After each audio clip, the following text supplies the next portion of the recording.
Beritakanlah firman, siap sedialah baik atau tidak baik waktunya. Shalom, puji Tuhan. Saya percaya karena Tuhan saja kita boleh ada lagi dalam renungan harian di hari ini. Firman Allah yang menjadi renungan kita bersama di hari ini saya ambil dari Kisah pasal 2 ayat 41 sampai 47. Secara khusus saya akan baca ayat 41 sampai dengan ayatnya yang ke-45. Firman-Nya berkata demikian. Orang-orang yang menerima perkataannya itu memberi diri dibaptis, dan pada hari itu jumlah mereka bertambah kira-kira 3.000 jiwa. Mereka bertekun dalam pengajaran rasul-rasul dan dalam persekutuan, dan mereka selalu berkumpul untuk memecahkan roti dan berdoa. Maka ketakutanlah mereka semua, sedang rasul-rasul itu mengadakan banyak mujizat dan tanda. Dan semua orang yang telah menjadi percaya tetap bersatu, dan segala kepunyaan mereka adalah kepunyaan bersama, dan selalu ada dari mereka yang menjual harta miliknya, lalu membagi-bagikannya kepada semua orang, sesuai dengan keperluan masing-masing. Demikian sabda firman-Nya hari ini yang secara khusus mengajar kita, menasihati kita membangun persekutuan yang berdampak. Sebagai umat, sebagai gereja, kita terus belajar dan berusaha supaya kita terus membangun persekutuan, membangun gereja yang berdampak. Seperti jemaat mula-mula yang membawa dampak yang luar biasa. Kalau kita lihat dalam ayatnya yang ke-47, sambil memuji Allah dan mereka disukai semua orang. Coba perhatikan di sini dampaknya, mereka disukai semua orang, dan tiap-tiap hari Tuhan menambah jumlah mereka dengan orang yang diselamatkan. Ada pertumbuhan secara kuantitas. Bahkan dalam ayat 41, orang-orang yang menerima perkataannya itu memberi dibaptis, dan pada hari itu jumlah mereka bertambah kira-kira 3.000 jiwa. Itu suatu pertumbuhan gereja secara kuantitas yang sungguh luar biasa sebagai dampak dari suatu persekutuan. Di sini saya melihat bahwa sebagai umat kita terus belajar dan berusaha supaya kita membangun persekutuan yang berdampak, baik berdampaknya secara kuantitas ataupun kualitas. Itu yang terus-menerus kita usahakan sebagai umat ataupun sebagai gereja. Lalu pertanyaannya adalah bagaimana supaya kita membangun persekutuan yang berdampak, membangun gereja yang berdampak. Kita mau belajar dari cara hidup gereja mula-mula. Yang pertama yang saya lihat dalam ayat 42 adalah mereka bertekun dalam pengajaran rasul-rasul dan dalam persekutuan. Bertekun dalam pengajaran rasul-rasul. Saya percaya salah satu hal yang sangat penting dalam membangun persekutuan yang berdampak adalah yang pertama harus bertekun dalam pengajaran firman. Kalau kita tidak bertekun dalam pengajaran firman, maka kita tidak memahami firman secara baik dan benar, maka tidak mungkin kita membangun persekutuan yang bisa berdampak.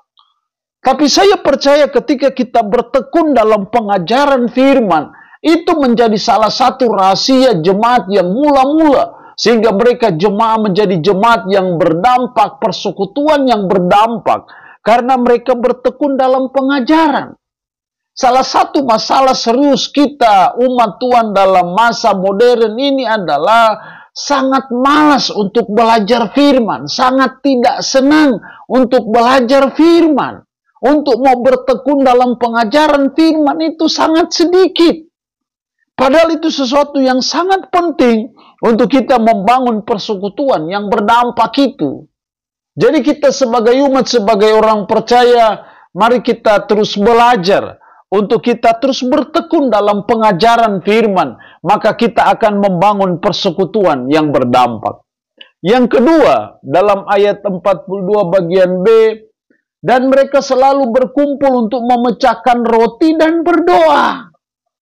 Jadi jemaat mula-mula tidak hanya bertekun dalam pengajaran akan firman, tapi yang kedua juga adalah mereka bertekun dalam doa.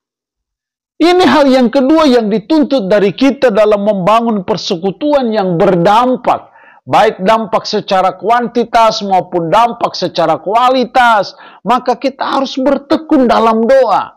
Kita harus terus-menerus berdoa, kita harus senang berdoa, kita harus tak jemu-jemu berdoa. Karena dengan tidak jemu-jemu berdoa, dengan bertekun dalam doa, maka kita sedang membangun persekutuan yang berdampak, membangun gereja yang berdampak. Tanpa ketekunan dalam doa sangat sulit untuk kita bisa membangun persekutuan ataupun gereja yang berdampak itu. Jadi kita belajar untuk tidak meninggalkan kekuatan kita yang tersembunyi, yaitu doa. Makanya bertekun dalam doa, tidak bosan-bosan berdoa, terus-menerus berdoa. Itu salah satu kunci untuk kita bisa membangun persekutuan yang berdampak. Yang ketiga, dalam ayat 44 sampai 46, dan semua orang yang telah menjadi percaya tetap bersatu. Dan segala kepunyaan mereka adalah kepunyaan mereka bersama. Dan selalu ada dari mereka yang menjual harta miliknya, lalu membagi-bagikannya kepada semua orang, sesuai dengan keperluan masing-masing. Perhatikan di situ dalam ayatnya yang ke-44, dan semua orang yang telah menjadi percaya tetap bersatu. Jadi hal yang ketiga untuk kita membangun persekutuan yang berdampak, yang ketiga adalah harus bertekun dalam persatuan. Harus terus-menerus bersatu, harus terus-menerus memelihara kebersamaan.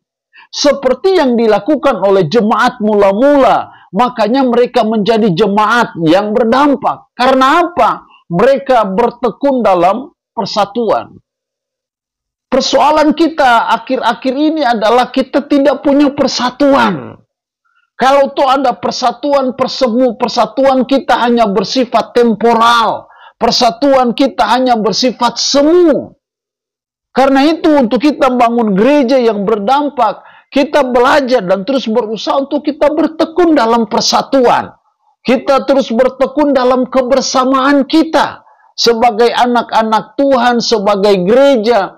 Karena ketika kita ada bertekun dalam persatuan, hidup dalam kebersamaan itu, disitulah suatu kekuatan untuk kita membangun persekutuan yang berdampak, baik dampak secara kualitas maupun dampak secara kuantitas. Allah punya firman ini, memberkati kita dengan firman-Nya di hari ini. Amin.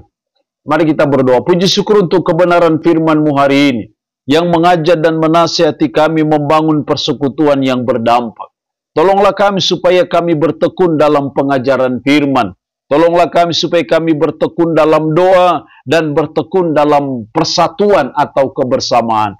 Roh-Mu yang kudus tanamkan dan meteraikan firman dalam hati dan pikiran kami, dan sanggupkanlah kami untuk bisa memperlakukannya dalam hidup kami sehari-hari. Berkat Tuhan bagi umat-Mu yang mendengarkan renungan harian di hari ini, yang sakit tanpa berdoa dalam nama Yesus, Tuhan lawat, Tuhan jamah, Tuhan sembuhkan dari sakit penyakit yang diderita. Terpuji-pujilah nama-Mu, dalam nama Tuhan Yesus Kristus kami berdoa. Amin. Shalom. Tuhan Yesus memberkati kita dengan firman-Nya di hari ini.